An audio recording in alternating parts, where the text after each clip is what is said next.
हम लोग स्कूल में थे तो एक आध बच्चे ऐसे ज़रूर होते थे जो चीटिंग करते थे और काम नहीं करते थे और नंबर वंबर ले लेते थे, हम लोग पढ़ते रह जाते थे करके निकल गए। मगर इसमें जो सबसे बड़ा लेसन है कि वो केवल वो इम्तिहान काफ़ी नहीं है, जीवन में बहुत सारे इम्तिहान होने होते हैं और वहाँ पर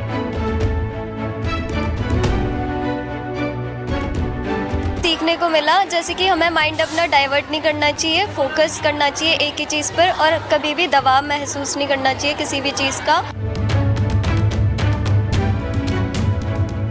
तो हमें अपना कुछ टाइम जो है डिजिटल फास्टिंग देना चाहिए, मतलब हमें फ़ोन का या सोशल मीडिया का यूज़ नहीं करना चाहिए कुछ टाइम।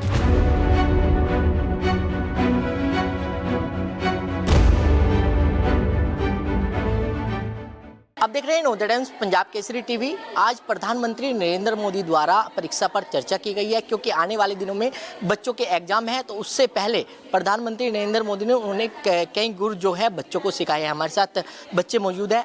अच्छा, आपसे बात करें तो आज आपने क्या सीखा? प्रधानमंत्री मोदी ने आज बहुत सारी बातें जो है वो बच्चों के बारे में बताई है।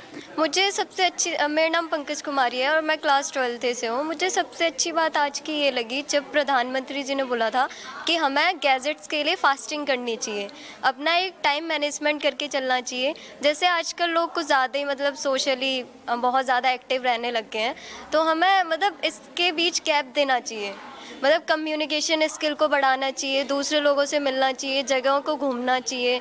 तो मुझे सबसे ज़्यादा ये बात अच्छी लगी। और ज़्यादातर बच्चों के मन में ये डाउट रहता है कि हमें स्मार्ट वर्क करना चाहिए, हार्ड वर्क करना चाहिए।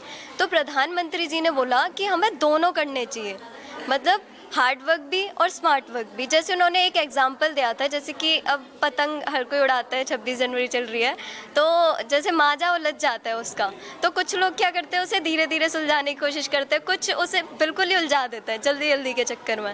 तो हमें दोनों तरह से काम लेना चाहिए, hard work plus smart work. पढ़ाई के मामले में हमें ग्रेड्स की ज़्यादा मैटर नहीं करनी चाहिए। बच्चे क्या करते हैं, बहुत ज़्यादा डिप्रेस्ड हो जाते हैं कि हमें बस एग्ज़ाम के लिए पढ़ना है, 7 दिन पहले पढ़ेंगे हम तो, या 2 दिन पहले कवर कर लेंगे, पूरी साल कुछ नहीं पढ़ना। हमें ऐसा नहीं करना चाहिए, हमें अपने आप को डेवलप करना है, अपने आप को सुधारना है, जिससे हम नई नई चीज़ें सीखें। पढ़ाई एक ऐसा जरिया है जिससे हम हर फील्ड में वर्क कर सकते हैं और अपने आप को उन्नति तक पहुंचा सकते हैं। प्रधानमंत्री नरेंद्र मोदी ने कहा है कि तनाव भी ना लें, खाने का रूटीन जो है वो ध्यान रखें। मैं इस चीज़ पे ये कहना चाहूँगी कि जितनी पढ़ाई ज़रूरी है उतनी ही हमारी मेंटल हेल्थ और खाना भी ज़रूरी है। एक बैलेंस डाइट लेना एक बच्चे के लिए उतना ही ज़रूरी है जितना एक अच्छे से पढ़ाई करना और करियर बनाना। तो मुझे लगता है कि उनका ये पॉइंट मुझे सबसे बेस्ट लगा कि उन्होंने हम स्टूडेंट्स के लिए सिर्फ हमारी पढ़ाई पर ही नहीं, बल्कि हम जैसे बैक बेंचर्स और फ्रंट बेंचर्स के बारे में भी बात करी है। उन्होंने एक मजाकिया तौर पर भी हमें बहुत ही अच्छी शिक्षा दी है, खाने पर भी और पढ़ाई पर भी। सोशल मीडिया के लिए फास्टिंग भी ज़रूरी है, ऐसा भी उन्होंने कहा है सर, और उन्होंने कहा कि आप अपने घर में एक ऐसी जगह बनाएं जहां नो टेक्नोलॉजी हो, और उन्होंने बताया कि हमें एग्ज़ाम को एज अ फेस्टिवल सेलिब्रेट करना चाहिए और हमें ना नेचर से सीखना चाहिए। फ़र्स्ट ऑफ ऑल सबसे पहले तो हमें अपने घर में अपने मदर से सीखना चाहिए कि उन्होंने कैसे टाइम टेबल को मेंटेन करके रख रखा है। ऐसे हमें एज अ स्टूडेंट अपने टाइम को टेबल को कैसे बना सकते हैं और स्ट्रेस को कम कर सकते हैं। तो बिल्कुल बच्चों के लिए जितना एग्ज़ाम ज़रूरी है और उतना ही शिक्षक ज़रूरी है। हमारे साथ शिक्षक हैं, आप लोगों ने बच्चों के साथ जिस तरीके से प्रधानमंत्री नरेंद्र मोदी ने सब कुछ बताया है एग्ज़ाम के बारे में, परीक्षा की चर्चा के बारे में, क्या आपने बच्चों को बताने की कोशिश करेंगे आने वाले दिनों में? नमस्कार, मेरा नाम प्रतिभा शर्मा है, बंगाली स्कूल से मैं हूँ। और सबसे जो मेन है बच्चों के लिए वो ये है कि बच्चों का ऑल ओवर डेवलपमेंट होना चाहिए। ज़रूरी नहीं है कि बच्चा सिर्फ पढ़ाई पर ही फोकस करे, और प्रधानमंत्री जी भी हमारे यही चाहते हैं कि हमारे बच्चों का संपूर्ण विकास हो। तो उसके लिए सबसे ज़्यादा ज़रूरी है कि बच्चों को पहले हम लोगों को मोबाइल से या जो न्यू टेक्नोलॉजी है या सोशल मीडिया है, इससे थोड़ा सा बच्चों को हटाना ज़रूरी है, क्योंकि ये आजकल इतना ज़्यादा हावी हो गया है बच्चों के ऊपर कि बच्चा अपनी पढ़ाई पर कंसंट्रेट इतना नहीं करता जितना वो मोबाइल पे कंसंट्रेट करता है। तो ये सबसे अच्छी बात लगी उनकी मुझे कि हर चीज़ का एक बैलेंस बनाकर रखना चाहिए, कि अगर आपको ज़रूरत है तो आप उस चीज़ का यूज़ करो, अदरवाइज़ नहीं। क्योंकि कोरोना के बाद मैडम इसकी टेक्नोलॉजी का बड़ा ज़्यादा विस्तार हुआ है अगर बात करें, क्योंकि लोग बच्चे घर पर थे, एग्ज़ाम सोशल मीडिया या फिर ऐप के ज़रिए जो है बच्चों को पढ़ाया गया है। हाँ, वो मैं मानती हूँ कि उस टाइम पर बच्चों को ज़रूरत थी और उसके अकॉर्डिंग बच्चों ने उसका यूज़ भी किया। बट अभी जैसे स्कूल खुल गए हैं तो उसके अकॉर्डिंग बच्चों को चलना चाहिए। ये ज़रूरी नहीं है कि हर चीज़ अब फ़ोन पर ही अलाउड हो या फ़ोन पर ही हम लोग उस चीज़ को देखें। बच्चे नेचर से इतना हट गए हैं कि बच्चों को नेचर से भी जोड़ना है, ठीक है? ना ही बच्चे अपना फिज़िकली अपना डेवलपमेंट कर पा रहे हैं, ना ही अपना मेंटली कर पा रहे हैं। तो बच्चों को हमें यही सिखाना है कि बेटा आपको अपना मेंटली और फिज़िकली दोनों ही आपने अपना डेवलप करना है और वो उसके लिए ज़रूरी है कि बच्चा मेडिटेशन करे।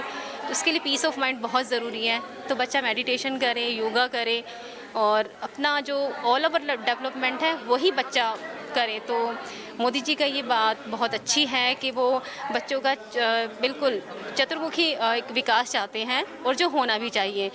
तो मैं चाहूँगी कि बच्चे एग्ज़ाम जो है वो बर्डन ना लें एग्ज़ाम को। जिस तरह से वो खेल खेल में हर चीज़ सीखते हैं वो खेल खेल के ही थ्रू अपना एग्ज़ाम दें और स्ट्रेस फ्री रहें। तो बिल्कुल बच्चे स्ट्रेस फील ना करें, ऐसी चर्चा आज जो है की गई है। दिल्ली से Kamal Kumar Kansal, the Times, Punjab Kesari TV.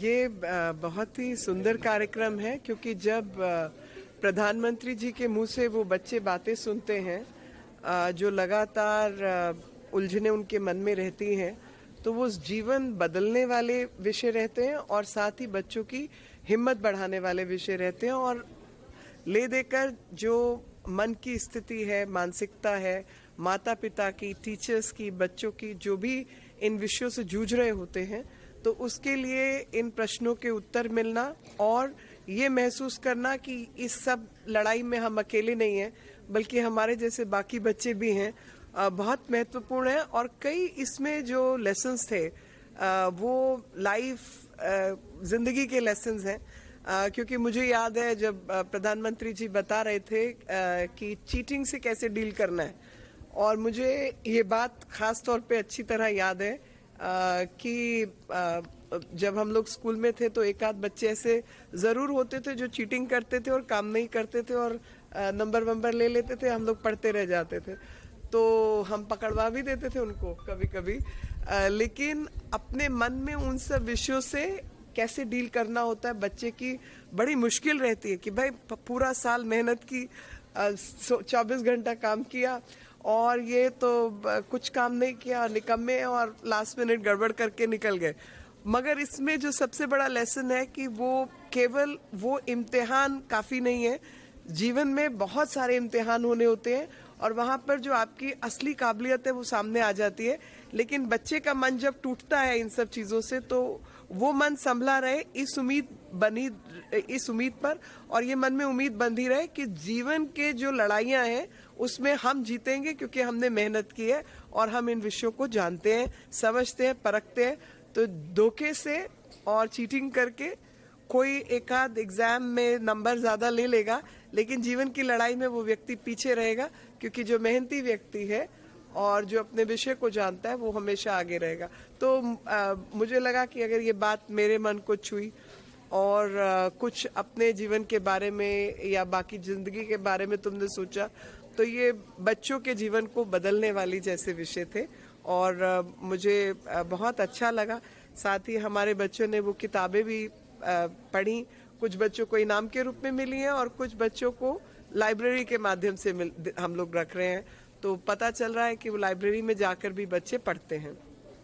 Madam एक सवाल राजनीतिक है, एमसीडी का चुनाव हुआ है, कोई बात नहीं। मेरा नाम पंकज कुमारी है, मैं क्लास 12 की हूँ, एनपी बंगाली स्कूल से। आज प्रधानमंत्री ने परीक्षा पे चर्चा की है, कैसा क्या समझ में आया और क्या कहेंगे?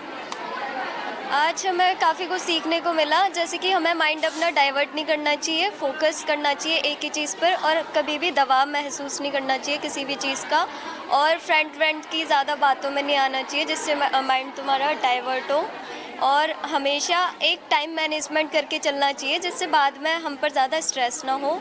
और हमने सीखा कि पेरेंट्स को भी मतलब एनवायरनमेंट ऐसा डेवलप करके रखना चाहिए जिससे हमारा माइंड सही चले, और थोड़ा हमें डाइट पर और इन सब चीज़ों पर, मेडिटेशन वगैरह पर फोकस करना चाहिए जिससे कि हम पढ़ाई में मतलब अच्छे उन्नति कर सकें। डिजिटल फास्टिंग बहुत एक अच्छी चीज़ सीखी है। डिजिटल फास्टिंग मतलब सर ने ये बताया था कि जैसे हम पूरा हफ्ता या पूरा महीना जो है अपने सोशल मीडिया पर लगे रहते हैं, तो हमें अपना कुछ टाइम जो है डिजिटल फास्टिंग देना चाहिए। मतलब हमें फ़ोन का या सोशल मीडिया का यूज़ नहीं करना चाहिए कुछ टाइम के लिए। जैसे हम नॉर्मली फास्ट रखते हैं तो वो फूड का होता है, बट यहाँ पर हमें स्मार्टफोन वगैरह का फास्ट रखना चाहिए, और इससे जो है हमारा जो माइंड है वो ज़्यादा एक्टिवेट होगा और हम अपने आप को शांत कर सकेंगे, जिससे हम एग्ज़ाम में मतलब बहुत अच्छा परफॉर्म कर सकते हैं। यस सर, ये बहुत कॉमन चीज़ था कि बच्चे मेहनत तो करते हैं, बट कहीं ना कहीं उनको ऐसा लगता है कि अगर हम चीटिंग करेंगे तो हम ज़्यादा अच्छा कर सकते हैं, बट ऐसा नहीं होता। चीटिंग करने से हम उस टाइम पे एग्ज़ाम को बहुत अच्छा कर सकते हैं, हो सकता है, बट हम सबसे झूठ बोल सकते हैं। वही बात है, हम अपने आप से नहीं बोल सकते कि हमने बेस्ट दिया, हमने बेस्ट नहीं दिया। अगर हम चीटिंग करेंगे तो वो एग्ज़ाम हमारा अच्छा जाएगा, बट जो लाइफ का एग्ज़ाम है उसमें हम कभी पास नहीं हो सकते। मेरा नाम अलोना सिंह है। क्या सीखा आज आपने आज की बात में? आज परीक्षा की चर्चा पे हमने बहुत कुछ सीखा। प्रधानमंत्री जी ने हमें बहुत सारे सजेशंस दिए, जैसे कि हम कैसे गैजेट से फास्टिंग कर सकते हैं ताकि हम डिस्ट्रैक्शन फ्री रहे हमारे एग्ज़ाम से पहले, और हमें बहुत सारे उपाय बताए कि हम किस तरीके से अपनी प्रोडक्टिविटी को, किस तरीके से हम अपना टाइम टेबल बनाएं और किस तरीके से एग्ज़ाम में हम अच्छा रिज़ल्ट दें।